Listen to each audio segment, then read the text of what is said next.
Thank everyone for coming.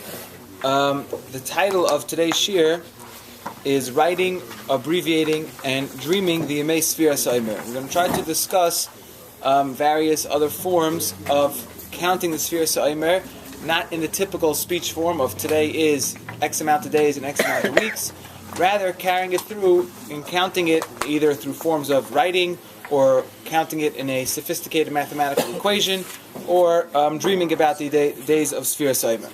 So at first glance, we would assume that Sefira Saimer is in a category of mitzvahs that need to be done with dibur. We have to enunciate it with our mouth. And if that's true, then it should follow the same principles that other mitzvahs which need to be done with dibur follow. For example, we all know the mitzvah of Kriya Shema. So Kriya Shema needs to be said. There's no understanding that Kriya Shema could be written down. Right? If I was sitting in the morning, instead of davening, I would just write down Kriya Shema. We don't find a discussion in the Paiskim if someone should be Yitzhah's mitzvah or not. So if we're going to say that Sefira Saimer is specifically with Dibur, so the question shouldn't even start. Why is there going to be a discussion, which we're going to discuss shortly, of whether or not you can fulfill the mitzvah of Sefira Saimer with Ksiva? Furthermore, there's a well-known halacha by Sefira Saimer that if someone would ask you in the evening or after even Bein HaShemashos, after twilight, what's tonight's counting going to be? We all know you never say what tonight's counting going to be. That's the big no-no, because then you might be to the mitzvah. You always say last night was 29. And the guy hopefully will infer 29 plus 1 will get you to tonight will be 30. But you never say that tonight is. Now, we have a principle which the Shulchan Aruch Paskins in Hilchos Kriya Shema, another mitzvah which has to be done b'dibur, that mitzvah strichas kavana, and that's the Shulchan Aruch Paskins by Kriya Shema. You have to have a specific intention to be to the mitzvah. So if you have to have specific intention to be to the mitzvah, why is it that I can't say tonight, or if my friend asks me, Yitzi, what's tonight's Sefira going to be? Why can't I just say tonight's going to be 30? I didn't have in mind to fulfill any mitzvah. I'm just doing my friend a favor and telling him a straightforward answer. I'm not trying to, speak in a backhanded way. Why is it so pashut in the Shulchan Aruch Paskins that if I would say tonight is 30, I lost my chance to make a bracha, and if I speak out the Sefira, and then tomorrow night I can continue with the bracha. But by other mitzvahs, like we said, b'dibur, there is a pashut svar, that a pashut halacha, that mitzvah strichas kavana, without proper kavana can't be to the mitzvah. Furthermore, we have another concept in many mitzvahs b'dibur, like we have by Kiddush, of Shemea Ka'ina. Right? I'm not saying the words by myself. If I intently and carefully listen to the person who's saying it out loud, I can fulfill my obligation by just tuning into his station. By Sefira Saimer, the Paiskim are very mistapik. They're not so sure if I can be Yitzhah by listening to someone else count the days and the weeks. Why not? If it's just a simple mitzvah b'dibur, if it's just that I have to enunciate it with my mouth, so this principle of Shemea Ka'ina should very straightforwardly tell me, if I tune into you, if I have my antennas up and I'm listening carefully, I should be Yitzhah just by listening to you. So we see from all these discussions that we're going to discuss, hopefully some of them, that it's not so pashut that Sefira just is a regular mitzvah b'dibur, it's a regular mitzvah, it just has to be spoken out with the mouth. So the first discussion we're going to focus on is the nidun in the achronim if we say ksiva is kedibur. Now, let's just speak out for a minute. We're going to try to speak it out first before we look at the written word. That the point of dibur, the point of me speaking something out, is to bring to fruition, is to bring to the maisa something which beforehand was just a hiru ba'alma, just something which was a mere thought in my mind. I'm thinking something, you don't know what I'm thinking, we can't read each other's minds, so I speak it out, I bring to fruition that which was just a hiru, just a thought. So seemingly it should follow that if I accomplish that by another fashion, I'd write it down, I have now brought into even a more tangible form, it's something even more physical than dibur, putting something down on a piece of paper. So you should think logically that if the purpose is just to bring something out from a thought process to something which is more lemaisa, so ksiva accomplishes that same goal, or even maybe better. Like they say, the written word is forever, so it's more everlasting. If I just speak something now, unless it's being recorded, it's in one ear and potentially out the other ear, or maybe it might be koilets for some amount of time, but it's not as everlasting. So if I write something down, perhaps there's as far to say that it's even more strong of a reason why someone should be to the mitzvah. So let's first discuss the tshuvas Reb Akiva Eiger and Siman Chav Tes. Now, which is number 1 in the booklet. This tshuva is really not written by Reb Akiva Eiger. It was written by his uncle Rav Wolf Eiger.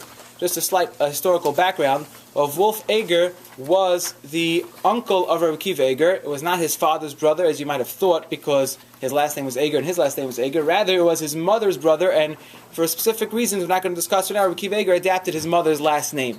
So his uncle, Rav Wolf Eger, his mother's brother, writes him a letter. A little bit of a background, it's a fascinating discussion. This letter was written at a Suda that was being held in honor of Rabbi Akiva Eger's wedding.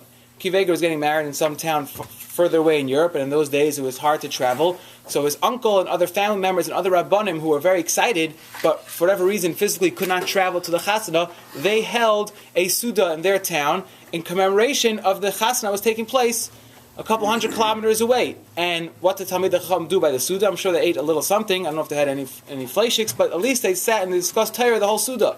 And then his uncle, as a wedding present, writes up the shtickle Torah that we discussed by your wedding in our town. And here's our shtickle Torah. Here's our discussion we were discussing. Please share your insights with us. And Akiva Eger right away doesn't wait. I just got married. I'm a little busy. I don't have time to write letters for you. And he right away responds. But this tshuva we're going to focus on now, Simon Chav Tes, is actually the letter written by his uncle, Rav Wolf Eger, to the Chassan of Akiva Eger, and telling him what was discussed by his, I don't know what the right word is, his wedding that was held in commemoration for him in a different town. Wedding celebration. Wedding celebration, but without the actual chuppah, I guess, right? What was his name before?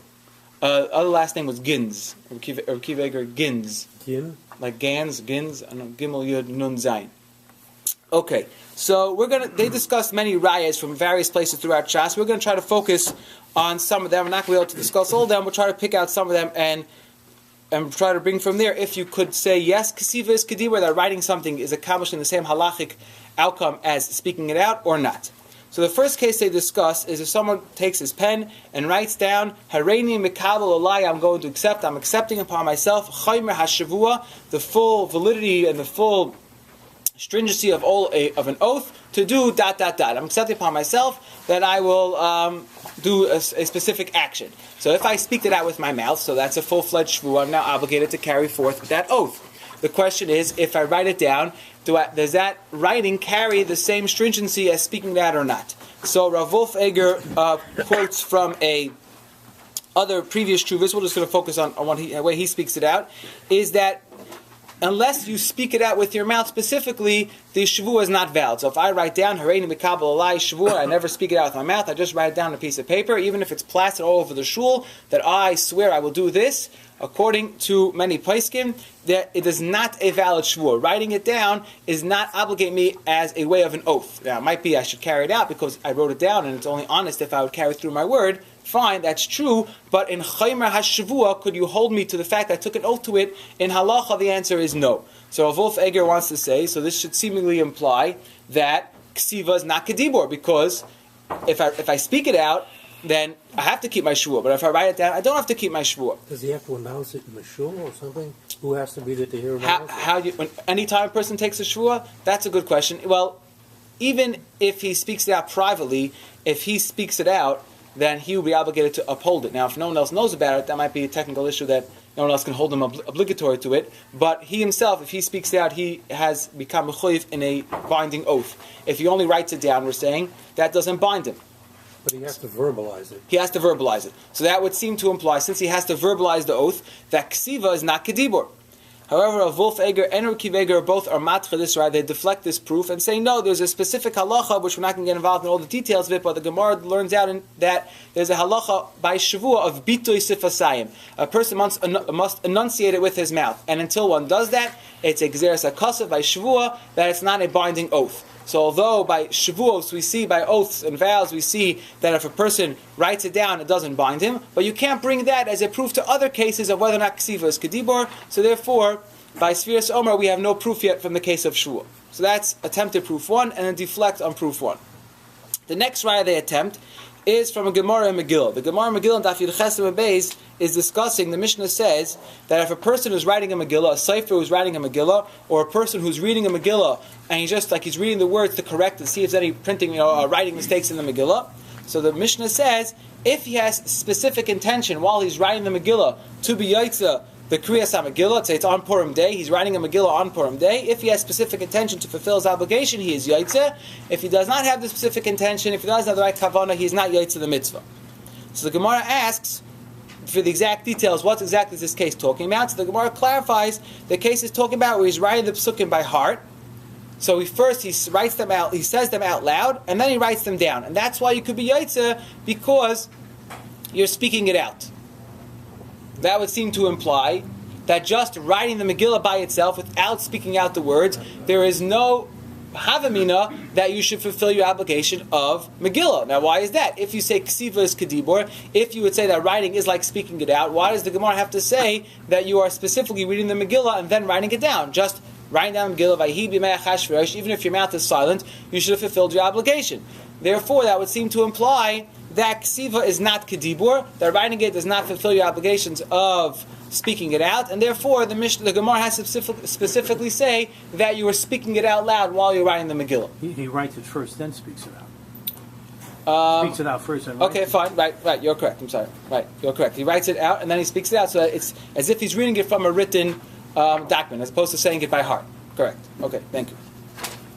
That's the attempted proof to prove that ksiva is not kedibur. Rabbi Akiva Eiger is matcha this proof and says that even if you say ksiva is kedibur, you can't bring a raya from here one way or the other because there's a specific halacha by Megillah, which the Gemara says later, that tzarach lahashmiya la'oznav. A person who's reading the Megillah has to read loud enough that it has to hear, he has to reach his ears. Meaning, if a person is even technically saying all the words, but he's saying it so low that he cannot hear it, he won't be yaitz to the mitzvah. So all the more so if a person's writing it and he is not specifically speaking it out, he won't be yaitz to the mitzvah. So again, says Rabbi Akiva Eiger, you have no proof from this case that ksiva is kedibur or not, because by Megillah there are special parameters of how we guide the halacha of Megillah, of reading the Megillah on Purim. So a person who's deaf cannot be the Megillah. He cannot, because he can't hear himself. There's a fascinating discussion, which we're not discussing right now, but if a person who has who's hard of hearing, who's wearing hearing aids, or other cases where he cannot hear at all without them, how can he fulfill his obligation? Meaning, if you can hear and just making it more amplified, that might be different as opposed to someone who totally is not able to hear, but we're not going to discuss that right now. Okay.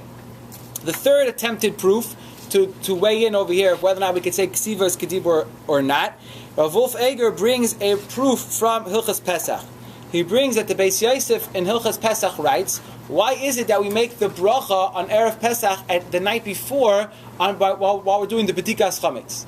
The main mitzvah is not to search for the Chametz, the mitzvah is to destroy the Chametz, the Bir Chametz. So why is it that we just make the bracha at the time that we're searching for the Chametz? Why don't we make a bracha at the time that we're doing the mitzvah, the main mitzvah which is destroying the Chametz? The Beis Yosef writes, because since the mitzvah of nullifying the chametz is just bittul, is just having in mind to make it hefker, and that is believe, that doesn't need any maisa. We want to do the bracha at a time we're doing a specific action. An action is a time that requires a bracha. Something could be done totally in the heart, meaning a person could make up in his mind and in his heart that he's going to nullify all his chametz, and he's fulfilled the basic obligation of getting rid of his chametz before Pesach. Now, of course, we want to do the most we can. We go ahead and we destroy it, and we sell it to the rabbi. We do all types of things to make sure we fulfilled it properly. But according to the strict letter of the law, says the Beis Yosef, since you can fulfill the obligation of nullifying your chametz just belev or behirhur, and therefore we don't make a bracha on something which is purely behirhur. We only make a bracha on something which has a maisa to it, and therefore says the Beis Yosef, when it comes to searching for the chametz, that's when we make a bracha on the mitzvah. Okay, so too says Rav Wolf Eiger, it should follow that since we have a takanas chazal that we have to make a bracha on Sefira Soimer, it must be that Sefira Soimer needs a maisa, i.e. a dibur, because ksiva, says Rav Wolf Eiger, would maybe just be like a hirhur. It's not as much as a maisa, or much of a, I'm looking for a better word, action. And much of an action, I guess, but I'm sure it's a more sophisticated word, as a dibur. He understands that ksiva would just be like a hirhur. It's not actually materializing it into the spoken word. The spoken word carries more weight, as you see from other halachas, like by shvur, like we said before. Therefore, he says, I would like to suggest to Rav Wolf Eiger that we see from this halacha of bir chametz that you have to make a bracha by the bedika, because the bracha goes on a maisa, that it should be that Sefira Soimer can only be done b'dibur and not b'ksiva. Now, could be the reason why I'm having a hard time speaking out this raya is because Rabbi Akiva Eiger is matcha this raya very strongly and says that ksiva is a bona fide maisa. Ksiva itself is an action, so you can't prove to me that it has to be done with a maisa, and that maisa must be dibur, because it has to be done with a maisa, fine, but ksiva is a good maisa. So you can't bring a proof, he says, from here, from Bir Chametz, that you need a maisa to accompany a bracha, because he says, Hagufa, ksiva is a maisa. So if ksiva is a maisa, perhaps it could be Yitzhak Sefira with writing, and therefore he says it's unconclusive proof from Bir Chametz. Well, ksiva is more of a maisa than dibur. Because you say dibur, all over the place you say dibur is not a maisa. Well, okay, I mean, there are specific cases where Dibur is more binding, like, for example, we said by Shvuah, right? But if you have a Lav Shein Bo Maisa. Oh, okay, right, right. If you have Lav Shein Maisa, correct. So you see, so you're backing up Reb Kiva Eiger that Ksiva is even more of a bona fide Maisa, so if you're going to say that Sefira Omer needs a Maisa because you're making a brach on it, then it should follow that Ksiva should work for it. Fine. So those are the three main proofs that Reb Kiva Eiger discusses. Now, there are four tshuvas, two of them written by Rav Wolf Eiger, two of them written by Reb Kiva Eiger, where they go back and forth with many other proofs. At the end of the day, at the end of Siman Lamed Beis, we spoke out a lot of what's from Siman Chav Tes, but at the end, Siman Lamed Beis, three tshuvas later, Reb Kiva Eiger does not rule conclusively on the idea. He kind of leaves it hanging up for further discussion. If yes, or if not, by Sefira Omer, could one fulfill his obligation by writing it down or not? Now, I just want to point out, this is only going to be, let's say now, last night was 29, right? The only way you can fulfill your obligation, according to all Paiskim, is if you said today is 29th day, 4 weeks and 1 day. So if you're going to want to fulfill your obligation by writing it down, you can't just write 29, right? You'd have to write 29. Today is the 29th day of the Omer, 4 weeks and 1 day. Now, really, that is a machlekes rishonim. I don't want to get bogged down in those details, but since we paskin that in order to be yotze the mitzvah completely, you have to say the days and the weeks. Therefore, just to point out, this discussion is going to be specifically where you're writing out the whole formula. You're not just writing out 29. Where there'll be even those poskim want to be machmir that ksiva is kedibor, there will still be room to argue and say you didn't properly speak out the sefira, so that might give you room to potentially still say it with a bracha, perhaps. Number 2 on the booklet, the Birkei Yosef, the Chida. So he also weighs in heavily on this discussion if you say ksiva is kedibor by Sefira Omer or not, and he brings up another proof. He brings a fascinating halacha as follows: the Shulchan Aruch and Yerodei Paskins that if someone makes a neder, I make a vow, I spoke it out, I enunciated the vow, I will never speak to Shmerel again, and I say it, it's binding, I said a vow, I'm never going to speak to Shmerel again. The halacha is, I'm allowed to write him a letter. That's the Shulchan Aruch Paskins. Says the Chida, that should seem to prove that ksiva is not kedibur. Because if I made a vow that I will never speak to Shmerel again, so I can never speak to him unless I nullify my vow. But nonetheless, I can write him a letter. So if I could write him a letter, that would seem to imply that ksiva is not kedibur, because I'm not speaking to him. I'm just sending him the written word. The written word is not speaking. That's he wants to say. Perhaps there's a raya that ksiva is not kedibur. No, that just proves that's two separate acts. Talking is one thing, writing is something else. Excellent. That's all. Right. That's what we want to say. That's what we want to deflect the proof. We want to deflect the proof as follows. The Paiskin, the Birkei Yosef himself speaks out from other Paiskin who deflect this proof that no, you can't prove from this halacha and Shulchan Aruch anything because, let's go back to the case. I made a neder, I'm never going to speak to Shmerel again. Fine, so I can't speak to Shmerel face to face, but I can send my friend to be a messenger to deliver a message to Shmerel. When I make a neder specifically that I won't speak to Shmerel, it's the way I said it. It means I won't speak to him. The fact that I can send him communication, I can text him a message, I can send him an email, I can write him a letter, I can send a messenger to deliver him another oral message. All those are permitted forms of communication with him because that's not included in specifically what I said. A neder is specific to the way I accepted upon myself. So if I accept upon myself a vow, I will not speak to that person again. That's all it binds me to. The fact in Lomdus, or whether or not ksiva is kedibur or not, that is not included in the neder in the expression of the vow when I took it upon myself that I won't speak to that person again. And the Birkei Yosef discusses other cases, and the Birkei Yosef paskins halacha l'maisa that for Sefira Omer ksiva is not kedibur, and therefore if a person would write tonight, let's say, before a person encountered Sefira Omer, he would write a letter to his friend and he would date it. Hayayim shleishim yom la'omer shehem abba shvuos or shnei yomim la'omer. If a person would write that tonight, according to Birkei Yosef, he has not fulfilled any obligation, and therefore he can still count with a bracha and live happily ever after. That's the Birkei Yosef does conclude that you're not yotze. How about Mechayim Mason? By Mechayim Mason. You write your friend a letter. Right. You Okay. That's do dibur. Right. That's a good question because there's another halacha. The halacha he's asking is that if I don't see somebody for a prolonged period of time, then after I see him, let's say I think it's a month, right? 30 days, right? If I don't see him after 30 days, then I can make a bracha Mechayim Mason when I see him. Halacha Maisa we don't usually practice nowadays for various reasons, but that's It's after Yom Kippur. After Yom Kippur, some people said also, right? 30 days of Shechianu. Right, okay, fine. I don't remember all the parameters of that right this minute. And so he's asking that if I write him a letter, right, it's as if You can make a bracha. You could, yes, make a bracha. Cannot. You cannot make a bracha. Okay, so what are you saying? If you cannot make a bracha, so you see from there, That it's kedibur dami. it's kedibur dami because it's well, okay. Because the point, I think, the point of that bracha is that I'm so happy that you're still alive. I didn't know if you were alive or not. There was some reason why I might have thought that the person passed away. Now that I see you, I can be excited to make that bracha. But if I have communication with you, so whether or not I was like speaking or not, that's a side point. The point is I know you're alive and well, right?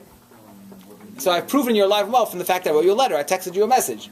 So I got that message came across to me that you're still alive, so therefore I would not be able to make a bracha. Okay. Now there's another raya I want to discuss, which is not Kiveri doesn't bring this raya, the Bekiret doesn't bring this raya, and at first glance this is seemingly a KO punch that Ksiva should be Kedibur.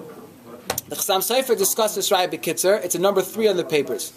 The Ramban al Torah, beginning of Parshas Yisroi, says as follows: the beginning of Yisroi is coming to join Klal Yisrael, and the pasuk says, pasuk Vav, in the beginning of the parsha, Vayomer el Moshe, Yisroi says to Moshe, Ani chaysencha Yisroi ba'alecha, behold, I am your father, Yisroi, I am coming to you. Now, there's a problem here. Yisroi was not physically there yet. Yisroi was in his hometown still. He was coming towards Moshe. Nonetheless, the pasuk says, Vayomer Yisroi, and Yisroi said. So Rashi right away points out that it means that Yisroi sent a messenger. He sent his messenger boy to go ahead and deliver to my son Moshe the following message. However, the Ramban says that's untenable, because if you read the words of the pasuk, it doesn't fit in that the messenger should say, I am Yisroi, your father-in-law. That's not the messenger. The messenger would say, here is a message from your father-in-law Yisroi. Therefore, the Ramban says, really is coming from a medrash, that Yisroi sent Moshe Rabbeinu a letter. This is the original postal service in the Midbar. I don't know how it worked exactly, but Yisroi sends Moshe a letter. The Ramban says, Sholach lehadavar bigeres. The Yisroi sends Moshe a letter, and it says the following words in the letter: I am Yisroi, your father-in-law, ... etc. Says the Chassam Sofer, says the Achronim, you have a pasuk in the Torah which is saying Vayomer, and he said, and it's how is this speech accomplished? Through Nigeres, through a letter, according to the Ramban. So how could we have a whole discussion? Writing is kedibur, writing is not kedibur. Seemingly, we have a pasuk lahedja in the Torah which says Vayomer, and he said, and that is only being accomplished through ksiva, through writing. And the Ramban ends off with another place in Tanakh where we find this by Hiram Melech Tzur, Hiram the king of Tyre. He sends a letter to Shlomo HaMelech, and also the pasuk there says Vayomer. Hiram says to Shlomo HaMelech, and it was accomplished there also through a letter. So we have 2 places in Tanakh. Before we even get to the Gemaras, we have 2 places in Tanakh where the word Vayomer very clearly means that it was accomplished through writing. So therefore, the Chassam Sofer paskins Kesiva is Kedibur, and this is one of his proofs, because you see in the Torah the word Vayomer means writing. Good proof, seemingly. Have you ever established the fact that Sefira Omer, the counting of the Omer, has to be done by Dibur? No. There's a reason why I didn't do that. Because that would lock me in. We start off saying that presumably the fact that it should be a mitzvah zeh b'dibur, because we have to count something. Same way we have to do the mitzvah of Kriya Shema. We said it's seemingly is something which is accomplished b'dibur. Okay, so I started off with that presumption. Crossing it off on a calendar. Okay, right. That's counting. I would agree to you, but let's see. We'll proceed a little further. So the Ramban is seemingly a knockout raya that ksiva is kedibur, because we have a pasuk in the Torah and in Nevi'im, Ksuvim, that the word Vayomer means ksiva. Comes along to Kli Chemda. I think you should say that was secret Dvarim B'Alma. It's not related to any mitzvah. It's related to a message. Okay, you could perhaps, Neil wants me matra, and say that there's no halacha that was being discussed over there. It was just the Torah is telling over the story, so to speak. So Torah used that word to tell over the story. You can't extract halachas from there. Perhaps you can argue that, but at the same time, the Torah, is exacting in its wording. And why does the Torah write it like that? Seemingly, maybe you can extract from there that the word Vayomer could go either way. So even if I have a specific halacha to say something, which is arguable, like Florence was raising, nonetheless, I should perhaps be able to fulfill my obligation through writing it. But the Kli Chemda, who was a Rav in Poland in the early 1900s, he has a fascinating way to be matchel the raya from the Ramban. He says, if you look carefully, what are the 2 proofs the Ramban has? From Yisroi and from Hiram. Both of them were great people, but both of them had the status, at least Yisroi for sure at this point, and Hiram for sure his whole life, had a status of being B'nai Noach. They were not Jews. They were fine people maybe, but they weren't Yidden. And the Kli Chemda says, I would like to make a distinction between Bnei Noach and Bnei Yisrael. Why is that? He says, even the Ramban, who's going to say that perhaps Kesiva is Kedibur, because the word Vayomer means that he wrote him a letter, is only saying that by Bnei Noach. He says, because if you look a couple of psukim later in Parshas Yisroi, Yisroi is telling Moshe that he heard about what the Mitzrayim got punished, Ki badavar asher zodu aleihem, for that which the Egyptians plotted and planned against the Bnei Yisrael. And the Ramban speaks out that the Bnei Noach are punished even for things which they planned to carry out, that they plotted to carry out, even if they didn't bring them to fruition. He brings further the Targum Onkelos on that pasuk, which says, Pisgami, these thoughts, the Chashivi Mitzray Lemeidan Yas Yisrael, these plans that the Egyptians plotted against the Jewish people. Like we know, they wanted to drown the Moshe and Shel Yisrael. They saw in their stars, right? They saw the Mazalos that the Moshe and Shel Yisrael is going to be born. Is going to be born and is going to be destroyed in water. So they did this whole thing with throwing all the boys in the water, and that's why the Mitzrayim ultimately got the punishment of drowning in water. Even though they were unsuccessful in what they plotted to do. They plotted to wipe out the Mashiach and Shel Yisrael, Moshe Rabbeinu. They were unsuccessful in that because he was in the box, Vasya saved him, etc. All familiar with the story. Nonetheless, we see from a Chazal they're being punished for it. Therefore, it says the Kli Chemda, by Bnei Noach, Hirur, a mere thought, is Kedibur, Lira, for punishment. Therefore, he continues, just like here is Kedibur Lira for punishment, it could follow, perhaps we can argue, says the Kli Chemda, and say that Hirur is Kedibur even for Taif, even for an action. He brings a raya that even B'dinei Adam, B'nei Noach are going to be punished on the lav of Lo Sisave. He brings a chinuch of the Rishonim who paskin that a Ben Noach is muzar on the lav of Lo Sisave. Thou shalt not be jealous. Now, a Yid cannot be punished on such a thing because you need azhara, you need edim, and it's all in the thought process. Thou shalt not covet and be jealous of another person's possessions. But a Ben Noach, he says, let's not get bogged down with his raya right now, though he's muzar on that lav, and could be punished even in a bezdin shalmata downstairs over here on such a lav. Therefore, he says it should follow suit. Perhaps he says you can argue that a Ben Noach specifically is machshavas kedibur, and therefore ksivas kedibur. But by Bnei Yisrael, you will never have a proof, and therefore the Ramban is not a conclusive proof to this discussion at all, because there's only two proofs that the Ramban has, is from Yisroi and from Chira Melech Tzur. That's the Kli Chemda suggestion. He ends off, though, the last couple words says, V'tzarech in b'kol zeh. I'm still in doubt about all this. V'kasafti, I've wrote all this, l'hayir leivav hatalmidim, to arouse the hearts of the students to think about this and to contemplate it more. He's not deciding conclusively on this distinction, but nonetheless, he's raising the distinction, he has proofs to it, and I think it was a fascinating argument to say that even if you have a raya from the Ramban, perhaps it's only for Bnei Noach and not for Bnei Yisrael. Yes? So, two things actually. Number one is, why wouldn't we say from the beginning that it's almost a california that if you're going to say, if the Torah tells us to say something with a mirror, or gives us a mitzvah to do that, then the kesiva would even be california, a stronger way of being able to communicate something, because anytime you see that one has to commit a geviras das, and that has to remain, that has to be in writing. That has to be okay, so we raised that point in the beginning, but at the same time we said by Kamsa Halacha of Shavua, we see that's not true. If a person writes down Harein Mekabalai Shavua and never speaks it out with his mouth, the Shavua is not binding. He's not bound to that oath. The Arsa Halacha that Shnil brought before also that you see that Dibur is weaker than Ksiva, but at the same time we have the face-off that sometimes Ksiva is weaker than Mira. We're just kind of vacillating back and forth, and we're showing with different cases sometimes Ksiva trumps Dibur, and sometimes Dibur trumps Ksiva. Kind of, and that was part of the proofs that Kivego was discussing, where you see it really depends on every case differently. You can't bring it as a klal, as a principle for Kol HaTorah Kula. So the other point was that there's maybe also another distinction here in the case of Piram and Shlomo, and also by Yisro and Moshe, is you're dealing with Malchus over there, and with Malchus, if something's put in writing, basically it's a done davar. Okay, I'm not sure how you know that distinction. First of all, that's a discussion if Moshe Ben had a din melech or not. Could be true he was the leader of Klal Yisrael, but if you want to get involved in Malchus, I don't know if he was a king per se, but besides that point, I hear you're making a chilek. I don't know why necessarily it's mischalik. I don't know why it makes a distinction, why it carries through. I'm not sure. When a Mitzvah counts, 7 days. Oh, very good. I'll get there in a minute. By Zava. Yeah, we'll get to that. We'll get to So that he doesn't have to question. utter it. Okay, right. We'll get that in a minute. Machshava Kamaisa is not the same thing as Ksiva Kadibur.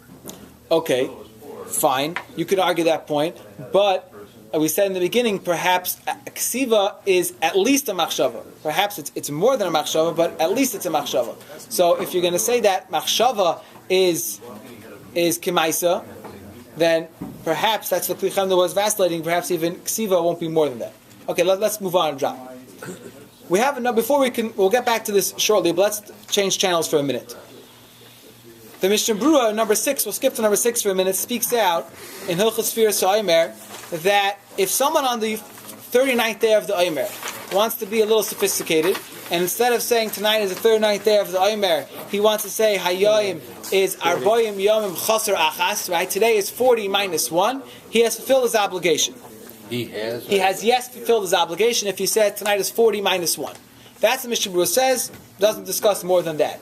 That would seem to imply that one could count in any obscure fashion of any mathematical equation. Meaning on the 25th night, one should be able to count, if you know how to say this in Hebrew, or even in English you can count. Tonight is the 5 to the second, to its power of Sefira Soimer, it's the 25th night. If you have some sophisticated mathematical equation, it should follow from the simple reading of the Mishnah Berurah that you should be able to fulfill your obligation of Sefira by using an obscure mathematical equation.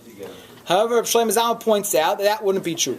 Shlomo Zalman in number 7 Paskins, Shlomo Zalman Auerbach Paskins, that the only time we can have an understanding that you can be yaitza in math is only if we find a precedent in Chazal that such a way of counting is considered counting. We have a precedent in Chazal by Malkus, by the 39 Malachas, that Arboyim Chaser Achas, a minus 1 is as if the same number.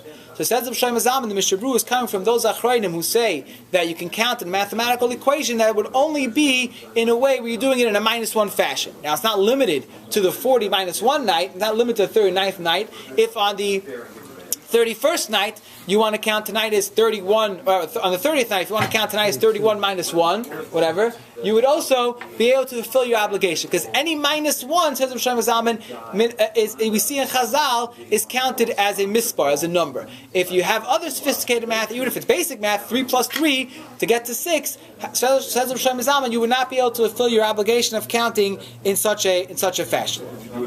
Based on this, Plus 1? okay, I had that question. I don't know, because I'm not familiar. I mean, could be there is. I just don't have a right at this point that we have a Ryan Chazal that plus 1 is also a way of counting. If there is, I'll be happy to discuss it. Right, okay, fine. Perhaps, but I'm not sure if that's a good right. Okay, let's move on for a second. You're counting 1 and 1. Right. Okay, it's not adding it over there. Okay. Based on this, if someone come over to you tonight and say, Yanko, what's tonight's Sefira? You should not be able to say tonight is 31 minus 1. Because just like you can't say tonight is 30, and if you say tonight is 30, is Shaila if you Yaisi Sefira and you can't count with the bracha, and we just said now that counting in a minus 1 fashion is considered counting, so if someone would ask you on the 30th night, what's tonight's Sefira? You have to say last night was 29, as opposed to saying tonight is 31 minus 1, because 31 minus 1 would be 30, and we just said that's a minus 1 factor as if you've counted the correct number. But a 32 minus 2 would be okay. Right, or 39 minus 8. Yeah, right, 100%. Only the minus 1.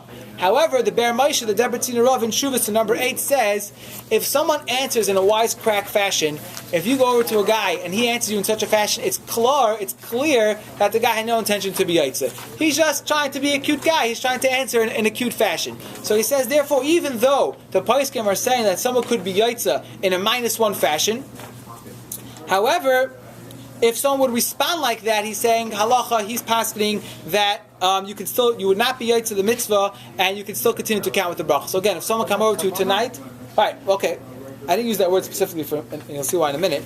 But he used that word. The truth is, but I don't want to make it depend on kavanah or not. I want to make it depend that it's muchruch the guy is trying to be a wisecrack, because that's not a way you answer a question.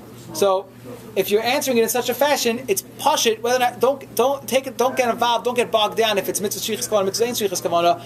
It's pashit that the guy it was like having like kavanah la l'haitzi specifically. Okay, now the Poskim also discuss, which comes up a little bit, and the Birkei Yosef discuss a little bit of if you count Sefira in a short-handed way. Now there's 2 ways to do this, meaning you can write, let's say the 17th night of the Omer, you can write if let's say you're writing for this, for example, you can write Hayoim Toiv Yomim Loimer, right? Tonight is Toiv Yom, so that's 9 plus 6 plus 2, that'll be 17. Now it's pashut, like we spoke out before, that counting with a more than in any other mathematical equation besides a -1, you would not be yaitze. And besides the fact, if you're writing it, that gets involved in machlokes we had before, if ksivos kedibur or not. So, if someone's writing in a shorthanded fashion, it's going to be dependent on the machlokes, if number one, if ksivos kedibur or not. Since we said before, the big yaitze of paskin, you would not be yaitze, so it's pash, you wouldn't be yaitze.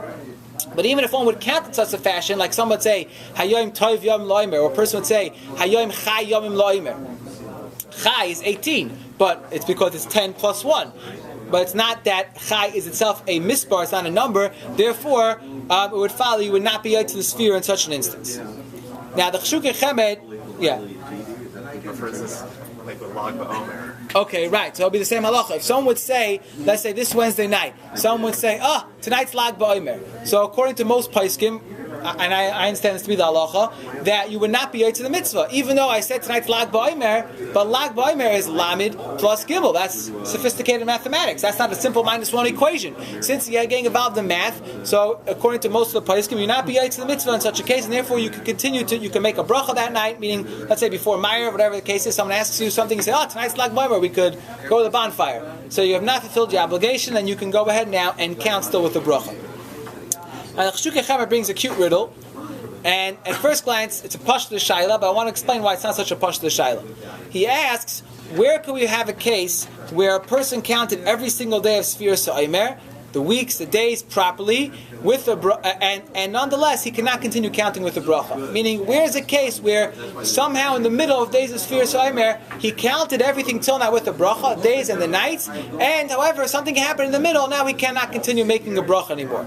So he brings from a tshuva Leif Chaim, which is Rav Chaim Falagi in Shuvis, in Chelik Gimel, where Rav Chaim Falagi paskins that if someone is having a good deep sleep, and while he's having a good gesunte shluf, he has his dream where he stands up and he makes the bracha, Asher Kedusharim Mitzvahs of Itzvanu Al Sefira Sa'omer, and he counts the correct night of that night's Sefira, he is not yotze to the mitzvah. And he brings a raya from Gemara and Megillah, where a person listening to the Megillah, and he is, if he's fully asleep, the Gemara says he's not yotze to the mitzvah, but if he's nim v'loy nim, tir v'loy tir, he's kind of dozing in and dozing out, and he can answer a question, then he could fulfill his obligation. So you see, he says from here, from that Gemara Megillah, that if a person is in a deep shluf, he's for sure not yotze to the mitzvah. Now he'll tell me it's pashut. What's the tzad if a guy is sleeping, the guy's in another world, so to speak, why should I think a guy's yotze to the mitzvah? Now, there's a fascinating halacha, and I don't want to get stuck in this halacha, I just want to bring out this halacha and why to emphasize this might be a good shaila. There's a halacha in Hilchos Nedarim in Siman Reish Yud, the Mechaber Paskins, that if someone is sleeping, he's totally out. He has no idea what, you can talk to him, he's not responding, he's totally in a deep sleep. And in his dream, he makes a neder that I will do the following action. The halacha is the Shulchan Aruch Paskins that a person has to be made for that neder. When you accept that neder as binding, it's machlokes rishonim. The Mechaber brings both dayas. Yeshayim that it's not chal, Yeshayim that it's chal. But Mechaber Paskins that we have to be machmir, and a person has to accept upon himself that neder, even though during the day he never said it, maybe even never thought about it. If it only happened in La La Land while he was totally dreaming, nonetheless halacha is that a person is obligated to keep that neder. So I'm just bringing that out on the table to explain why there are certain cases in halacha where a dream has a binding a commitment, even in a mitzvah form, like for a neder. Nonetheless, though, for Sefira Sa'omer, even if a person counted the right nights and the right days, if he didn't count during the day at all, he cannot continue counting with the bracha. Now, the mitzvah to be soccer, the shvulos, is that also a deraisa? According to many Rishonim, yes. Then why isn't it that we don't say suffix deraisa in Umrah, even if a person were to count the days, and say like he accidentally said today's the 21st day, why don't we say suffix deraisa? But because it's a bracha, so the bracha might not be deraisa. So you can't make a bracha. I see. Okay, now on the cover page over here of the sheet, I wrote the following thing. Maybe people weren't paying attention. I'm not sure. Yom Aleph the Parshas Usfarta Mochem. This upcoming week's parsha is Parshas Emor, and this week's parsha tells us the mitzvah of Sefira Sa'omer. One of the twice in the parsha, Emor Rei. It says Usfarta Mochem, and the Gemara darshans in Menachos Usfarta Mochem that Shetehei Sefira l'kol echad ve'echad. Each and every person has to do his counting. As Taisus explains, the Gemara's Havamina is that I would have thought that perhaps the mitzvah is only on Bezdin to count, the mitzvah is not on Kol Yachid V'Yachid. Kemashwan, the Pasuk says, Usvartam Lachem, that the mitzvah on each and every one of us to count the days. Now stop. Why would there be a Havamina that the mitzvah is only on Bezdin? The mitzvah is only for the rabbis to do. We never say this concept mitzvah is on the rabbis to put tefillin on for us. The mitzvah is on Bezdin to say Kriya Shema for us. Why would it have a Havamina that this mitzvah perhaps is only incumbent upon Bezdin and not incumbent upon every other, and not incumbent on every single Jew individually? What kind of Havamina is this? We don't find this by other mitzvahs that there's a Havamina that maybe only Bezdin has to put on tefillin. That every person has to put on tefillin. No one entertains such a possibility. There are certain mitzvahs which are incumbent on Bezdin as a unit to carry out for the tzibur. There's Malkus, Einshim, and Bezdin. Other mitzvahs which are, it's true, Bezdin counts them, but that's never a mitzvah which is for an individual to do. There's never, any time a Bezdin is carrying out a mitzvah for us, it's when the point is that they're responsible to make sure that this mitzvah is done in a tzibur fashion, as a unit. But never for an individual. They can never fulfill an obligation for us. So I'm just trying to bring out what's the Havamin of the Gemara that it's sad that Bezdin should actually fulfill this obligation for us. So I saw from Rav Asher Weisshlita, he puts forth an idea. I don't think it's a finished thought, but I just want to present it, and I think with that idea, it helps understand why the Paiskim grapple so much with the halacha of Sefira Sa'omer, and why we have all these discussions which we don't find by other mitzvahs. Because the Aruch HaShulchan brought up the question which we really spoke at before, number 6, of why is there a tzad by Sefira Sa'omer that Ksivas Kedibor? There's no tzad by Kriya Shema Ksivas Kedibor. There's no tzad by during davening one morning. I'm not in the mood of speaking out Kriya Shema. I'll take my pen and write down Shema Yisrael, Shem Elokeinu, Shem Echad. Write down the whole Kriya Shema. I'll be Yotzeh. There's no tzad by Shemona Esrei. If I take my pen and write Hashem Yisrael Tiftach, etc., I'll be Yotzeh my mitzvah. Why is it by Sefira Sa'omer we have such a possibility? So Rav Asher Weiss suggests as follows. He says, in general, when someone counts something, when you're counting your money, when you're counting your merchandise, the point of counting something is to get to the end point. The counting is not the end result of what I'm doing. To count is just to know the specific amount of items that I have and where I'm up to. When it comes to a typical mitzvah that's done b'dibur, Kriya Shema, Tefillah, etc., the words itself are the mitzvah. The avodas Hashem is to say the words of Kriya Shema. And the halach is by Kriya Shema or by Tefillah. If I say in Lashon HaKodesh, even if for whatever reason I don't understand what I'm reading and I don't have an art school sitter, nonetheless I say the mitzvah in Lashon HaKodesh, I fulfilled my obligation. When it comes to Sefira Sa'omer, the Paiskim say if I don't understand Lashon HaKodesh, it's very possible I have not fulfilled my obligation. Why not? If it's just a simple mitzvah b'dibur, I should have fulfilled my obligation. So he says it's pashit. Sefira Sa'omer is in the same category as the Sefira of Yimei HaZava. We had in 2 weeks ago parsha of Tazriya Mitzayra of a Zav has to count Shiva Nikiyim, or if other mitzvahs of Sefira Torah like Meiser Behema. A person has to count his animals. Every 10th animal is Kaddish. That animal is Meiser. So it's pashit. The point of the counting there is just a way to it's just a medium to get to the end result, which is that the 10th animal is Kaddish. This woman has completed her Shiva Nikiyim. So it's pashut that the mitzvah of Sefira Sa'omer is the point is not necessarily the Sefira itself. That's true, we have a mitzvah to count the days, but the point of the mitzvah, as the Gemara says, is to count the days and be Mekadesh Atzeres. The point is to get to Kabbalah Satira. So with this idea, he says we can explain why the Paiskim have so many questions by Sefira Sa'omer, which we don't find by other mitzvahs, like the halacha of mitzvahs trichas kavana. That is a pashta halacha by other mitzvahs where the actual reading the words is the mitzvah, so I have to have kavana. But for example, where a mitzvah is the point of the end result, for example, a Micah, putting up a roof putting up a fence on a roof, or even bris milah, or he has another example of bir chametz. The kavana is not ma'akev the mitzvah at all. If I have no kavana, I hire Jose to put up my roof for me. He doesn't have to say anything l'shem yichud before he puts on the fence for the roof. The point is, my roof has to be protected. That if anybody goes on the roof, there's a fence on it, and no one should fall off. Chas v'shalom. The point is, the baby has to have a bris. Now, it's true. The Gemara says that a yid has to perform the bris, right? But the Gemara says that's learned out from a gezeres hakasiv. There's a specific pasuk in the Torah which teaches me that. Meaning, without the specific Gezeres HaKosov, the point is there has to be an incision on the boy's body, and if that can be done by a guy, perhaps it's done. Where's the kavana? Mitzvah strichas kavana. Kavana is when the mitzvah, when you're doing the mitzvah, which in itself is the mitzvah. Here, the point of doing the actions to get to the result. Sefira Omer says the point of the counting days of the Omer is to get to the result. So perhaps it says this is specifically over here.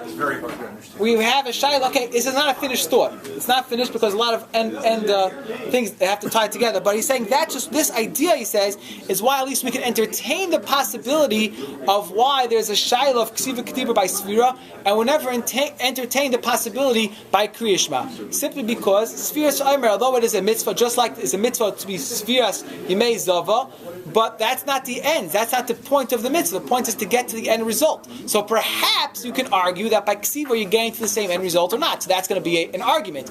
Some person will say yes, some person will say not. But no one argues by Kriya Shema because it's pashut that the mitzvah is to say the words of Kriya Shema. Okay, you can accept it or not accept it. I'm just throwing out there the svara, something to think about. Why is it that perhaps we have this discussion by Sefira and we don't have by other mitzvahs? Just wanted to conclude with a short vart from the Pri Chadash on Lag BaOmer, which is going to be this Thursday. It's a pashta shaila which I shared with our user, and I spoke out to the women a couple weeks ago. This question, I just want to bring out one extra point to it. We're all familiar with Lag BaOmer. Lag BaOmer comes, and we're besimcha. Why are we besimcha? Because the Talmidim Rabbi Akiva stopped dying. Let's stop and think for a minute. Rabbi Akiva had 12,000 pairs of students. He had 24,000 Talmidim. Within roughly a month's period, they all died out. Okay? Let's say, for example, someone had $24,000 invested in a stock. Every day he watched over $700 go down the tubes. Totally get lost out. He's ripping the hair out of his head every day. At the end of the month, when all his money is gone, is he going to make a party because he stopped losing money? There's no reason to make a party that he stopped losing money. The reason why he stopped losing money is because he's out of money. What are we celebrating? Asked the Achrayim on Lag BaOmer. Rabbi Akiva's Talmidim stopped dying? It's simple why they stopped dying, because there was no one left. Why is that a cause for celebration? It should be the greatest cause for Avelis. Lag BaOmer should be a day of Avelis, because everybody's gone. Like the Rav spoke out on Shabbos, the Gemara says the world was shumming, it was desolate at that point. Says the Pri Chadash, a short point, and I think it's very strong, and the Chidah backs it up even stronger in number 11. The Pri Chadash says that perhaps the simcha on Lag BaOmer is not the fact that Rabbi Akiva's Talmidim stopped dying, because that's true. That would be a cause for depression, a cause for Avelis. The point is, Rabbi Akiva took the message to heart, internalized the message. He went down south to Eretz Yisrael. He found 5 new Talmidim, and he started again. Because if you take Rabbi Akiva's life, look at it for a minute, take a global picture of it, it's kind of sad what happened to him. He started with nothing. He was the Spitz Am Haaretz. He gets married to this rich girl who's kicked out of her father's house. He has no money.